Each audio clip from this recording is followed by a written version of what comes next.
Hi guys, good to talk to you again. I haven't really been live for a while. Um, I've actually been away up in North Queensland, so I literally pack up my entire workshop, um, pack it in the car, and drive up to Townsville because the Chamber Music Festival is on. And also, there's this really amazing string community up there, and they deserve all the support they can get because they have some really talented players. Um, so, yeah, I only just got back early in the week, unpacked everything. The great thing is, the place where I was working in Townsville actually, it's like what's he do? I think he makes furniture and he has a guitar making school. And so the great thing is he also sells tools. So every morning for me it was like walking through a toy shop. Looking at he had all these beautiful, like these are some high speed like Czech tools made in the Czech Republic. That's what I mean, not Czech. Um, also, some really beautiful Japanese tools. But the really cool thing is just here in the corner. Can you see it? That is my new sharpening machine, and it's absolutely brilliant. All my tools are really sharp now. So yes, I have a band-aid. I nearly never cut myself. I mean, I've been doing this for 30 years. When I first started, I used to cut myself all the time, but it's actually had gotten a lot better. It's called practice. Um, yeah, so I don't really cut myself anymore now. Well, this was a weird one actually. It was just the side of this new tool that I was using was actually sharp, so I didn't really cut myself on the front, the sharp bit. They made the side a sharp bit too. So yeah. Anyway, and what I was doing at the time, so I've got a bunch of interesting projects at the moment. One is actually the scroll of this violin. Let's get this out here. So the scroll of this violin literally snapped off. The entire thing like snapped off, and it snapped unusually because of these huge. Someone had fitted some pegs so thickly um, that the scroll literally snapped like whoosh, straight through there, which nearly never happens. But in this case, it did. And so I'm repairing it. So first I have to close these peg holes up, and then on the other side you can see I'm going to be fitting a sleeve. So I actually cut this right back, and so I fit a new piece that actually matches the timber. You can see the timber there, so I'm going to have to try and find a matching piece of maple. I've got a whole big, like a big carton of this massive tub of old timber. So I'm going to just match a bit that fits this one, and then I'll fit a new bit here, and that'll actually strengthen this whole area, and keep it working for the next 150 years or so. So that's and that's what I was using my beautiful new Japanese chisel for, and I was just kind of holding it like this as you do, and accidentally cut myself, but on the side of the tool. Like, you just don't expect that. Okay, so that's project one that I'm working on. The other ones, there's always coming in people. There's always people coming in with instruments that have been in their family for a long time, and this is one of them. It's a beautiful old German violin. Quite often they are old German violins. They were violins were really made affordable by the German manufacturing in the early 1800s. In an area called Vogtland. It's actually now part of it's actually in Bohemia in the Czech Republic, like this chisel gouge, and the other parts in Germany in Saxony. So it's just this little area. It's maybe 20 kilometers from one end to the other end, and then you just kind of draw a circle. And that was all just violin making. They made, in the early 1800s. They were making maybe 20,000-30,000 instruments a year in that area, and they were sending all over the world. By the time it got to 1900, they were making hundreds of thousands of instruments a year, and they were sending all over the world. It was quite amazing. And then the war came, and no one wanted to get anything German, and they actually pretended, they put these labels in that actually looked like they were French and other things. You got to try and sell your stuff, I guess. Yeah, this is another one. I've just got to take the clamp off this one. Similar kind of situation. It's been in the family, and this lady's grandson is taking up the violin, so he'll have a nice little older violin to play. This is actually a French violin made in the Mirecourt area, probably around the time shortly after the war when no one wanted German things. The other kind of exciting instrument I'm working on is this one. So this is a Riviere and Hawkes violin. So later they became Boozy and Hawkes, so quite a well-known, firstly publishing house, but they also had a bunch of really nice instruments, and they got their instruments made in Mirecourt by some of the really good French makers, and this very much looks like a French-made instrument. I had to actually rejoin the entire back. You can see there's a bit of a line there, but that's firmly joined now. Some amateur had gotten to it, and actually I don't know what kind of glue they used to glue it. It was pretty horrible. So now I am going to make this look beautiful, work and look beautiful, and I think I should be able to have that hanging off my shelves maybe later next week. Like if you're interested in trying an instrument, just under $10,000, this will be a very nice violin to try. It's going to have it's a Stradivarius model. It was kind of the favorite model at the time. The year in there is 1889, good year. So it's well over 100 years old, 130 years old in fact. Happy 130th birthday! I don't know exactly if it was made if it was made on this day 130 years ago. But anyway, this is going to turn out really beautifully. I'll keep you posted when I've finished setting it up. But now I should probably do a little bit of work, and not just sit here and talk to you, even though it's fun talking to you guys. I'll talk to you and do work. How about that? All right. So this violin here I have to clean, but I'm thinking I might fit a bridge, because this violin really needs a bridge, and that's the French violin I was talking about from the 1920s. Bit younger than the other one, a whole 50 years. So I am going to grab a bridge. I like using some of the French Despio bridges. They're nice. They tend to, sometimes they treat their bridges with some kind of a wood vinegar and things like that. So they're not always perfect, but most of them are, and I tend to kind of pick out the really good ones. My suppliers hate me. I pick the good stuff. But I mean, it's important for players to have everything working really well, so I'm super fussy. And so if the suppliers get stuff that isn't the quality that players need, then I just send it back, and they hate me for it. But I think you guys probably love me for it, so hopefully. Note my hippie tie-dye shirt for today. I've got no clients today, so no one will see me except all you.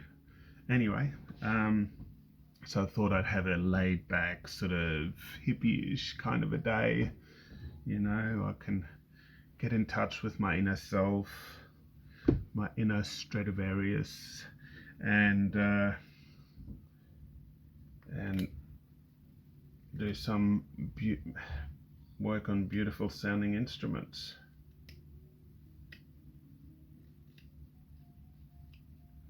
Yes, I've got this new sharpening stone, so I've sharpened my knife with it, but it's acting a bit different to the way it normally does. So I'm going to have to get used to that.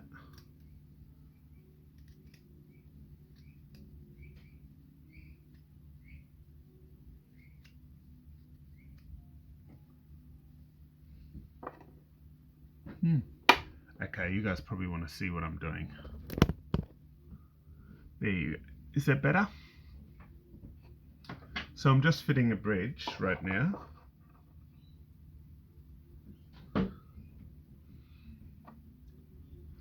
And I mostly use my knife to fit the bridge, so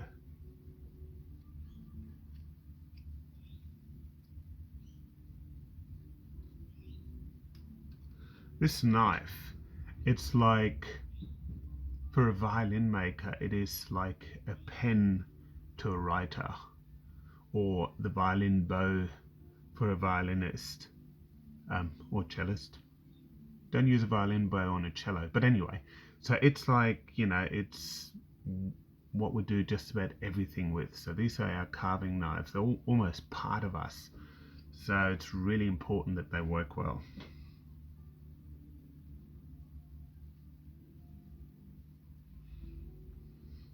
Now, how can I do this so you guys can see me and what I'm working on? Let's try this. Is this better? I'll move over a little. Have my trusted coffee cup. I have bulletproof coffee every morning. So if you find me a little bit hyper in the morning, it's the coffee. But it does keep me healthy and happy.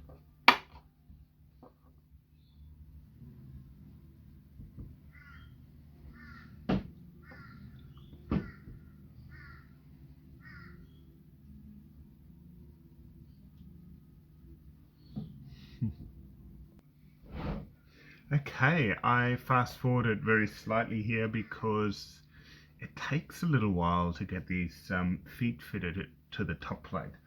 So what I'm doing here is I am literally fitting these bridge feet here exactly to the top plate here. And it's really important that the bridge fits 100% because you want 100% connectivity between the two so that the vibration from the strings can be passed through the bridge and directly on the top plate.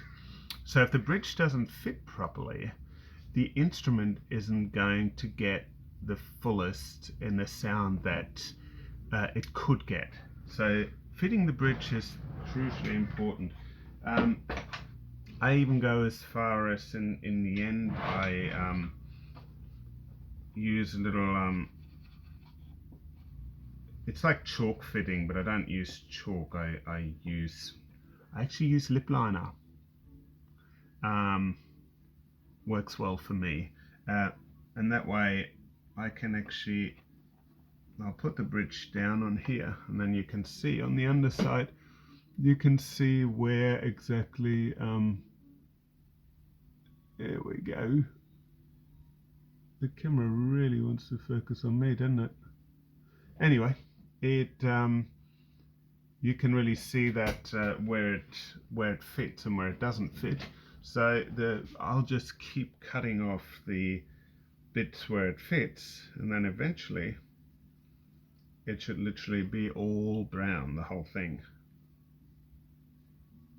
It's kind of cool, and it's a bit easier to do that way than just looking. Now, where's this?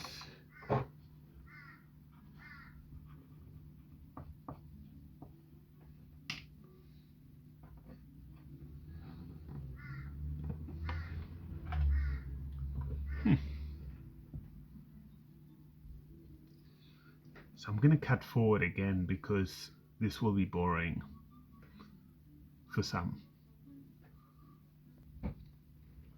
Okay, so now the bridge fits. You can see is pretty much the brown is all over the entire foot of the bridge. So now what I'm going to do is I'm going to get the bridge height right, and then it'll come to carving the bridge to the right shape. But I may, oopsies, use the right bridge, shall I? Now the string height is really important. If the strings are too high, you can have a lot of trouble playing up in the, anywhere up above the 4th, 5th position. And if it's too low, you're going to get a bit of a buzz on the whole instrument. So I'm just going to check the height. So the G on the violin is 5.5 millimeters above the fingerboard, and the E is 3.5 millimeters. That's for violin. Obviously it's different for cellos and violas. There we go. And then I have this U-Butte template that I made. I think I actually made that when I was working in Germany. So that was 1990. That was a few years ago. There we go. So now I've got the right curvature on the bridge. You can see that the E string will be lower than the G. I might hang this violin up here so I don't, when I'm cutting things, that there's no chance of damaging anything. Always very important. Okay, here we go.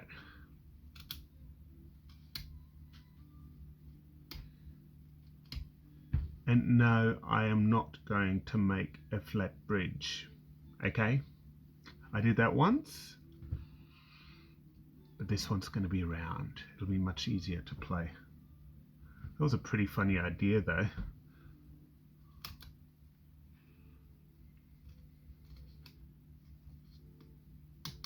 You can see that the timber on this bridge is actually really hard, and that's a good thing. It means that it's going to have a nice clear sound, or it'll clearly transfer the vibrations from the top plate down through the body, through the body onto the back.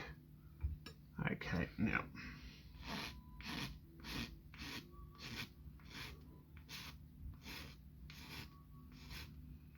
so I'll get this curvature 100% right using my file.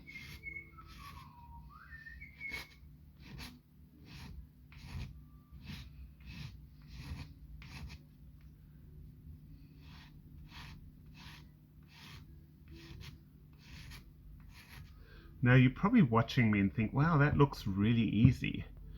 And I find it pretty easy.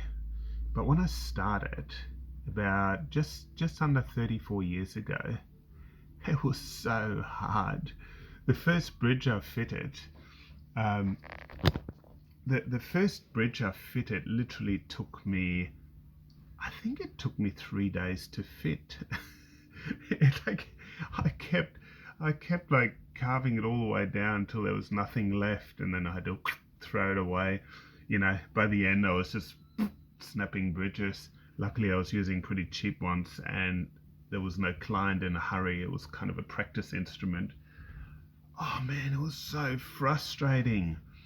But then, over time you learn, and I really realized once I'd been doing this for about 8 years, I realized why to get a German master's violin making degree, why it takes 8 years. Because it really takes you 8 years of consistent work to master something. Anyway, that was many years ago, like about 25 years ago that I realized that. Now I'm just going to do rough carving, and then I'm going to actually get the bridge to the right thickness. And a lot of people, a lot of makers, and I noticed this on a lot of instruments, they make their bridges too thin. If you look at Stradivarius's original bridges, they were actually quite thick, and So a lot of makers make their bridges too thin at the top, and some of the vibration will actually get lost in just the bridge vibrating within itself. And so, you know, you'll get a thinner sound on the instrument. You know, what I try and do is I try and get a nice and rich and strong sound through to the instrument. But to do that, you really have to engineer the bridge 100% right. And I'm very lucky that my father, Helge Grawert, who I learned off, actually teamed up with a Violinmaker in Germany many years ago. And that Violinmaker's son was actually a physicist, and they spent years experimenting and figuring out about the acoustics on the violin. So I really benefited a lot from that, and also a lot of the experimentation my dad did, and I've also done quite a lot on, you know, just getting the right, just engineering a bridge exactly right for the best possible sound for that particular instrument. So each bridge is actually different for each instrument. Yes, so I've got the general thickness ready. I mean, the final thickness I'm going to do after I've done all the carving. But I've got the general thickness just about right. I've just got to take about 1/4 millimeter off here. There we go. Let's measure that again, shall we? I usually don't measure this because, seriously, after this amount of time, I can see if there's 1/4 millimeter out. So, okay. So now comes a combination of two things. I'm carving the bridge, and so I'm carving it firstly for good sound. There's a lot to do with acoustics, but I also put a little bit of my own artistic flair into it. So I've kind of created my own shape. I actually did that, I think in the 1980s that I created a shape. So I still sometimes see bridges that are made in the 1980s that have my shape. The funnest one that I saw was back then I was doing quite a few cheap student instruments as well, and in Brisbane we had Expo 88, so that was like a world exposition. It's actually where South Bank is today, and they literally just cleared this entire area. Like, it had houses, small kind of small businesses, industrial sheds and pubs in that area, and they literally cleared it all, and they put this World Expo in there. And one of the things they did in the World Expo is they made all these plaster cast models of people doing various things. Or, you know, it was a lady applying lipstick, a dude up on a unicycle, up on a rope, and so these were all these white figurines, and they also had one playing violin, and they actually got the violin from the place I was working at the time, and it had my bridge on it. So I thought that was kind of cool. I don't know where it is now. I hope the bridge is still okay. You know, bridges can last over 30 years if they're looked after. But you have to keep them straight. So what happens, I think I've explained many times, they kind of get pulled out when the strings get caught up the top here, and you're tuning, the bridge just gets pulled towards one side, and then if it sits at an angle, the feet will want to come down flat again, and the bridge starts bending. And so I've seen bridges that have lasted well over 30 years, and I've seen bridges that literally bent and broke after, I think it was about 2 months. The people came back, discussed, oh, my bridge broke, it's terrible quality. You gotta look after your bridge. Anyway, they learned the hard way. But to be honest, I was nice. I didn't charge them full price.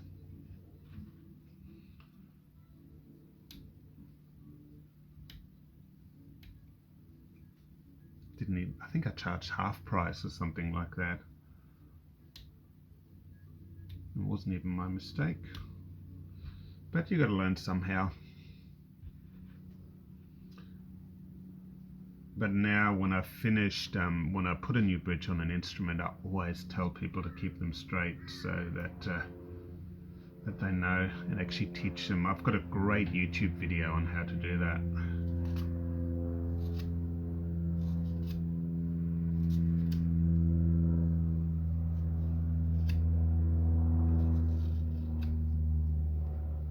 Starting to sort of get my signature shape, isn't it?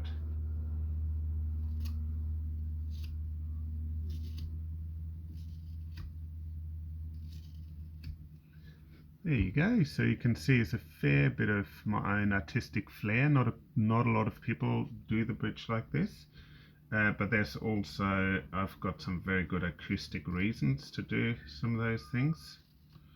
But yes, it's nice actually making something that's unique.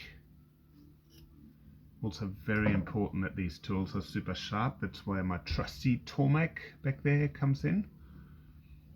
And it's brand new. I love it. I had an old one and it was good, but it was starting, the belts were starting to wear out, but also they've actually improved it a lot in the last, I think the other one was 12 years old, and they've actually really improved the new model. Does anyone want an old Tormek? Call me. You can get it for cheap. I'd hate to throw the old one away. That, like, I actually don't like putting burdens on the environment.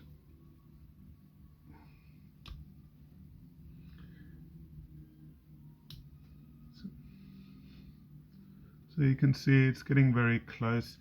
You know, I might have to call it quits here. It's been a while. Or should I do the last little bit? I'll just do the last little bit. That way you can see exactly what it's going to look like when I'm finished. I can keep talking and keep you entertained at the same time. It's probably more about keeping myself entertained.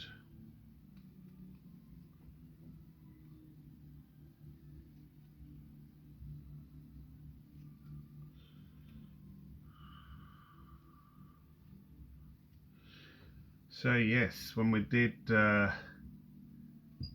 was kind of interesting doing the flat bridge with 2-set violin the other day. Do you guys want to see it? I've got it back here, one sec.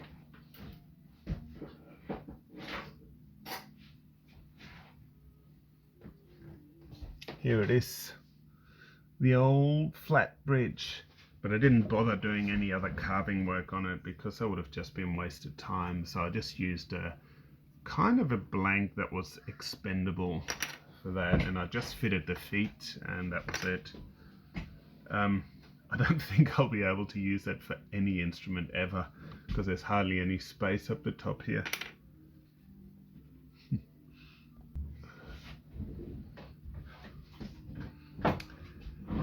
Sorry, I just had to quickly nip out.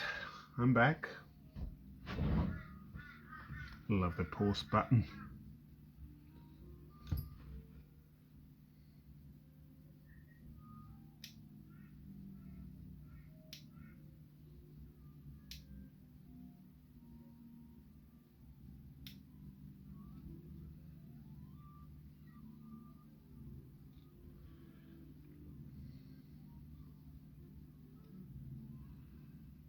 Yeah, it was pretty amazing being up in Townsville because, you know, there's quite a big string community and there really isn't a violin maker up there. So there's a couple of dudes that do emergency things, like, you know, and luckily they use the right glue mostly. Yeah, it's so it gets really busy. So some of the time, you know, I was there doing the chamber music festival and I really wanted to go to some concerts, but I ended up only getting to one concert because I was so busy. Like I was literally up till sometimes I was in there working about 11 p.m. I think. Okay, now string spacing's the next thing. So the string spacing's really important, and the way I do it is I use one of these little guys, and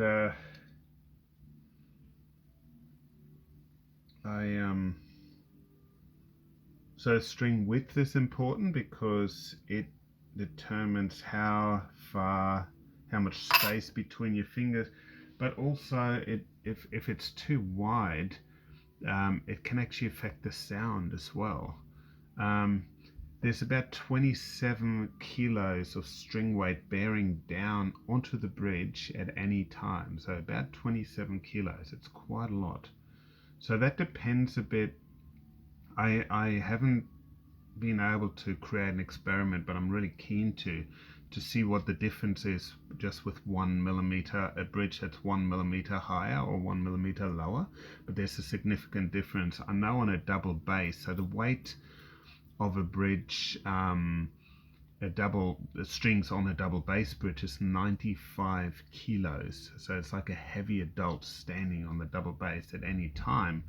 And I actually did an experiment using scales. I sort of cut, like I carefully placed scales on top of the top plate of a double bass. I cut off the feet of the bridge. I stood it up carefully, and then tuned the bridge up and weighed it at the same time. And then I lowered the bridge by 5 millimeters, and the difference was 5 kilos. So it was about so 5 millimeters was about, close to 5% change, 4.5% change of weight on the top plate, and that would really affect the tone. You can put too much weight on or too little. So what I do here is I actually just walk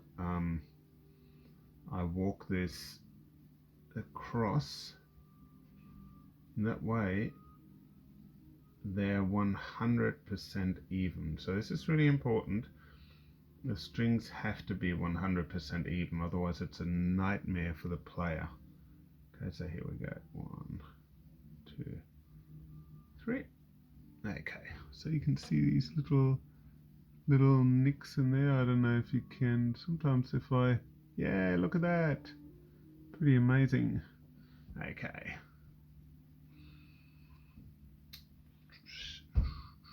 Is it focusing on me?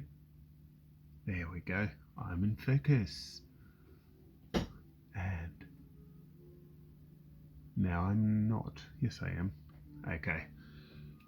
Keep making your bridge, Olaf. Seriously. Okay.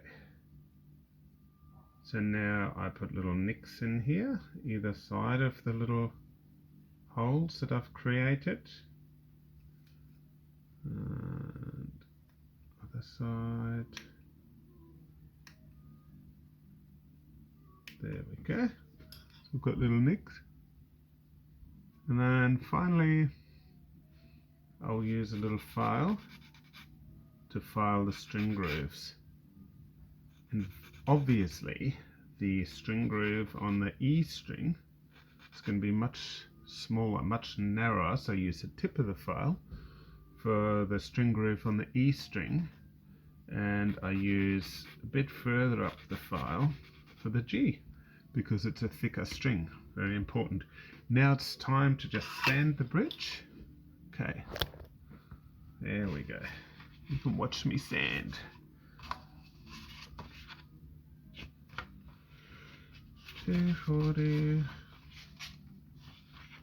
So I start from quite a coarse sandpaper. And what you don't see here actually is that I am actually tilting the bridge like this a little bit to make sure that it has that nice rounded, so it's nice and round up the top, but down the bottom it has to be totally flat.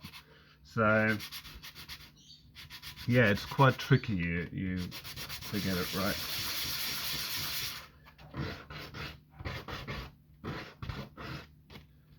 There we go.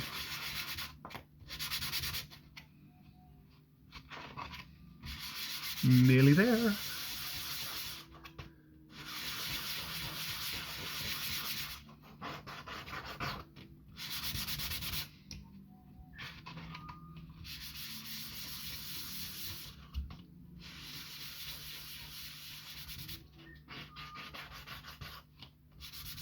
Okay.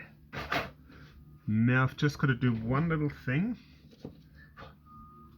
and that's see the ends of the feet, they come straight down. And what I do is I actually angle them slightly.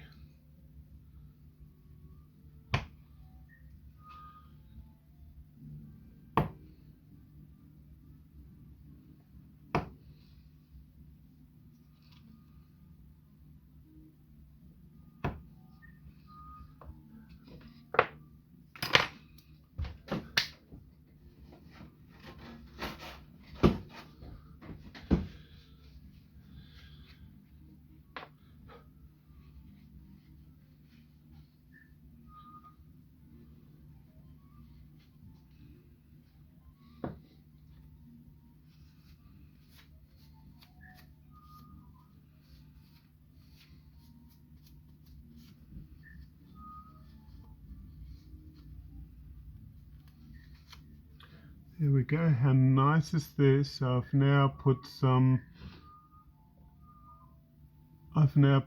oil on there so it has a nice glow to it. And then the very final step, to put my name stamp on it. Very important.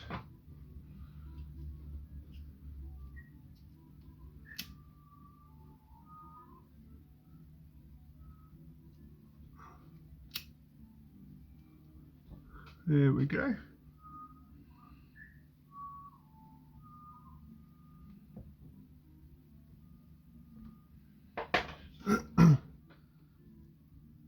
So there you have it. You watched me make. Okay. So let's have a look. I'll just go here and I'll go back and focus.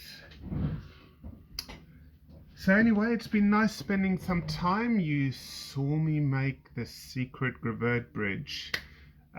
People come from all over the world for a Grawert bridge because they make instruments sound better. But I'm not telling you the whole secret. But they do make instruments sound really good. We've spent a lot of time on, really working out how to engineer bridges to really work for that particular instrument. And also my beautiful Hawks instrument will be finished next week. So if you're looking for an instrument in the sort of $7,000 to $12,000 price range, that'll be a nice one to try. I do have a couple of other ones that you can come in and try as well.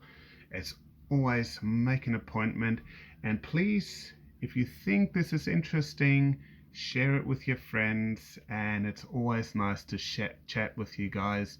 Remember to practice and play the music you love. You're very lucky to be playing such a beautiful instrument. Just play the music you love and you'll really enjoy playing. Alright guys, see ya!